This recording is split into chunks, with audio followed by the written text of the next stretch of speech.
സാമ്പത്തികം മാത്രമാണ് അല്ലെങ്കിൽ അത്തരം പ്രശ്നങ്ങൾ മാത്രമാണ് പടം നീണ്ടുപോയതെന്ന് വിശ്വസിക്കുന്നുണ്ടോ?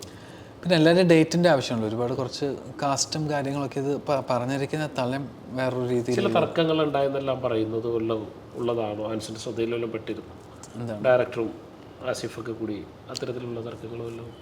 തർക്കങ്ങൾ ഇപ്പോൾ നമ്മളെല്ലാവരും ഇപ്പോൾ ഞാനും ഡയറക്ടറായിട്ട് തർക്കമാണെന്ന് വെച്ചാൽ ഇപ്പോഴും ഡയറക്ടറും ഞാനായിട്ട് തർക്കമുണ്ട്. അപ്പോൾ അത് വെച്ച് തർക്കങ്ങൾ പ്രശ്നമാണോ എന്ന് ചോദിച്ചല്ലോ. തർക്കങ്ങൾ അങ്ങോട്ടും ഇങ്ങോട്ടും ഒരു കുടുംബം. ഈ രഞ്ജിത്ത് സിനിമയിലെ ഡയറക്ടറുമായിട്ട് ഇപ്പോഴും തർക്കത്തിലാണ്. ആര്? ഞാൻ അല്ല, ഞാൻ ചോദിച്ചാണ്. ഞങ്ങൾ സുഹൃത്തുക്കളാണ്, അപ്പോൾ അതുകൊണ്ട് അങ്ങോട്ടും ഇങ്ങോട്ടും കാര്യങ്ങളൊക്കെ സംസാരിക്കും.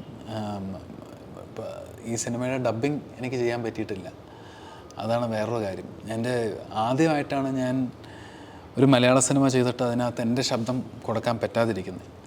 അപ്പോൾ ഇതിൻ്റെ ചില ബിസിനസ് കാര്യങ്ങളൊക്കെ ആയിട്ട് അവർ നേരത്തെ ഡബ് ചെയ്യേണ്ടതായിട്ട് വന്നു. ഇപ്പോഴും നമ്മളതിന് ശ്രമിച്ചുകൊണ്ടിരിക്കുകയാണ്. സിനിമ 8-ാം തീയതി റിലീസാണ്, ഇന്ന് 5-ാം തീയതിയാണ്. അപ്പോൾ അതിൻ്റെ കുറച്ച് കാര്യങ്ങളൊക്കെ നടക്കുന്നുണ്ട്.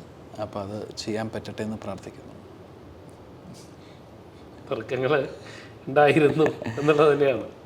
തർക്കങ്ങളല്ലല്ലോ ഇതിനകത്ത്. ചില സമയത്ത് സിനിമ നീണ്ടുപോയ കാരണം അതിൻ്റെ കുറച്ച് ഇഷ്യൂസൊക്കെ ആയിട്ട് അങ്ങോട്ടും ഇങ്ങോട്ടും എല്ലാവർക്കും നീരസങ്ങളും അല്ലെങ്കിൽ അങ്ങോട്ടും ഇങ്ങോട്ടും ചിലപ്പോൾ സഹകരിക്കാൻ പറ്റാത്തതായിട്ടുള്ള സംഭവങ്ങളൊക്കെ ഉണ്ടായിരുന്നു. പക്ഷെ ഞാനെപ്പോഴും സഹകരിക്കാനും ഞാനിവിടെ പല പ്രാവശ്യങ്ങളും ഡബ്ബിങ്ങിനൊക്കെ വന്നതാണ്. പക്ഷേ അതെന്തുകൊണ്ടാണ് അങ്ങനെ അയക്കുന്നതെന്ന് ഞാനിപ്പോഴും നോക്കിക്കൊണ്ടിരിക്കുക. ഞാനതിന് വേണ്ടി സംസാരിച്ചുകൊണ്ടിരിക്കുന്നുണ്ട്. അപ്പോൾ അത് ഉടനെ തന്നെ അതിനൊരു നടപടി ഉണ്ടാവട്ടെ എന്ന് പ്രാർത്ഥിക്കാം. ആൻസിനെ അറിയിക്കാതെയാണോ ഡബ് ചെയ്തത് മറ്റാളെ കൊണ്ട്? ഞാൻ ഡബ് ആൻസിൻ്റെ അനുമതിയോടുകൂടിയാണോ?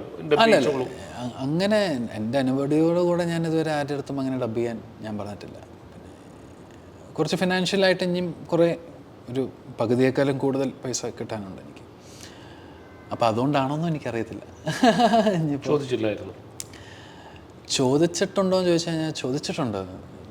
അപ്പോൾ അതിൻ്റെ കാര്യങ്ങളിൽ അവരും അതും വർക്ക് ചെയ്തുകൊണ്ടിരിക്കുകയാണ്. അവരും അതെന്നെ എങ്ങനെ ഫൈനൽ മിക്സിന് മുമ്പ് ഡബ് ചെയ്യിപ്പിക്കാൻ പറ്റുമോ എന്നുള്ള രീതിയിൽ അവരും വർക്ക് ചെയ്തുകൊണ്ടിരിക്കുന്നു. സെൻസറിങ്ങിൽ നിന്ന് പോയിട്ടുണ്ട് സിനിമ. അപ്പോൾ ഫൈനൽ മിക്സിന് മുമ്പ് നമ്മൾ ഡബ് ചെയ്താലും മതി. അപ്പോൾ ഞാൻ എപ്പോഴും വെയിറ്റിംഗ് ആണ്.